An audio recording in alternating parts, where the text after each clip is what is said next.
So now we're going to start to work on the filigree design, which is this lovely little metallic design here.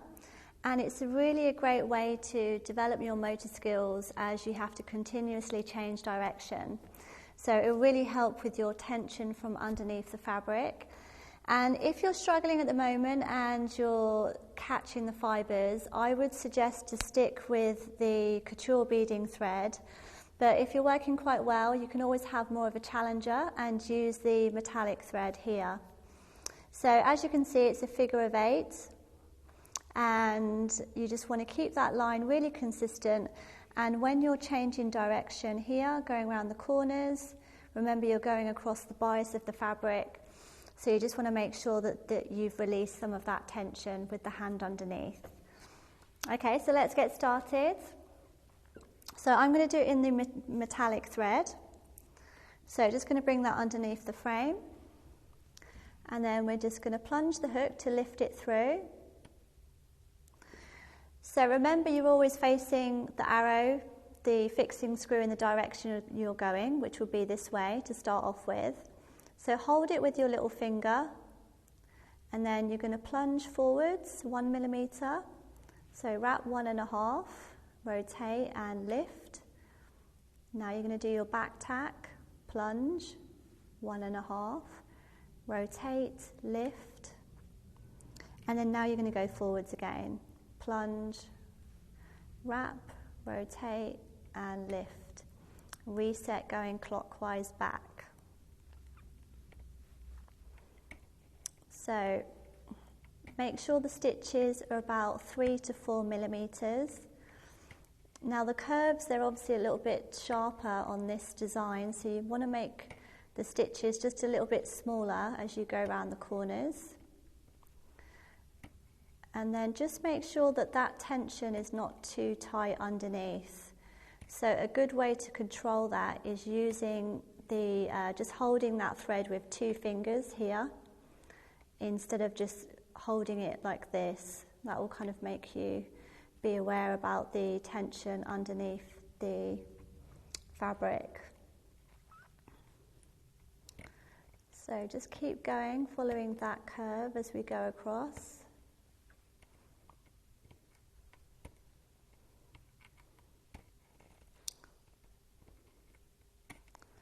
We can pull that thread out afterwards if you catch it in, that's absolutely fine.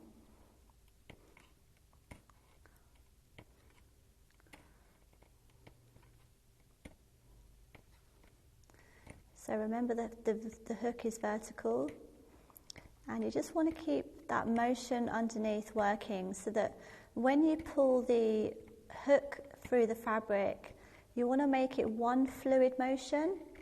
So try not to hesitate as you lift the hook through. So sometimes students have a habit of lifting it up so slowly that it catches the fibres on the way up. Remember, the thread underneath is taut, but it's not too tight. So if you lose the loop like I just did then, just pick it up again, like so, and then continue your line.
So metallic thread is more for decoration, and it's really good for tambour embroidery, so this looks really effective.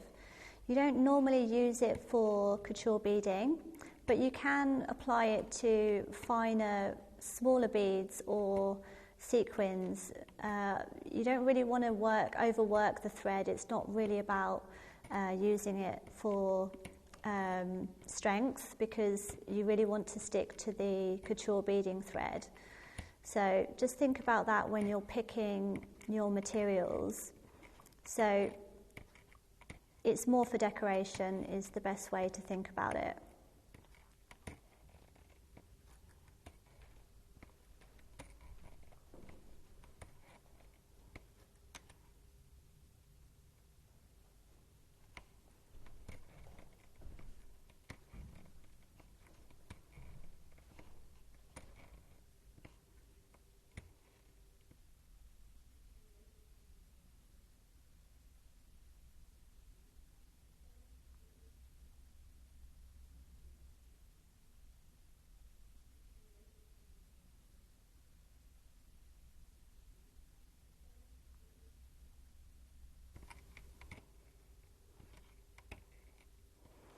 Now, as you start to get to the end, you'll notice that the twists and turns become a little bit sharper.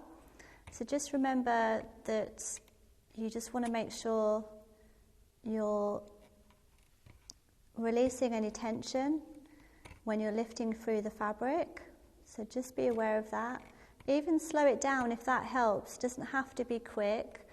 It's more about accuracy, and you're just trying to finesse the basic chain stitch.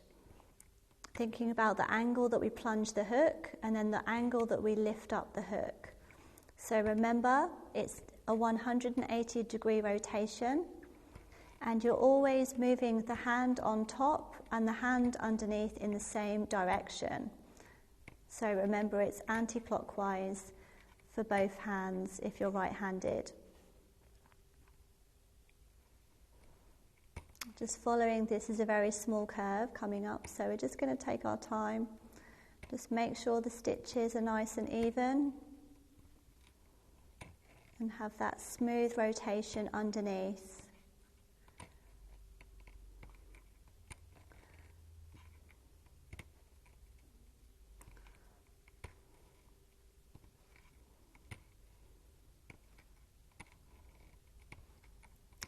So finishing knot coming up, so remember 3 steps forwards, wrap 1.5 anti-clockwise, rotate 180 degrees rotation, lift, back tack, so we're not going to reset at that point, 1.5, rotate, lift, and now we're going to go forwards to finish that stitch, 1.5, rotate and lift. Make it nice and long, that loop. And then we're just going to trim that there.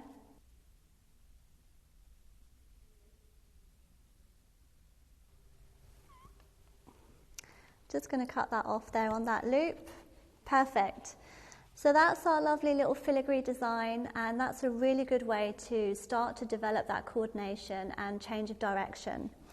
So we're just going to take our little strands to the back. So remember, we just bring it from underneath the fabric, wrap it round, push on the back of the hook to bring it through. And then all you have to do here is you just pull that away, because we just caught it underneath our previous chain stitch. Bring that through the fabric, wrap it round, and then bring it through to the back. Remember, you're going to finish that the same way that we did before, so you're just going to finish it off with those 3 knots at the back. And that's the end of the tambour embroidery. So now we've finished the filigree design. That's the majority of the tambour embroidery finished. We are going to do the variation of shading, but we'll do that at the end of the course, as it requires a little bit more practice to really build up those motor skills. So the next part of the course is we're going to work on the tambour beading, so we're going to be using the beads and the sequins in the next stage.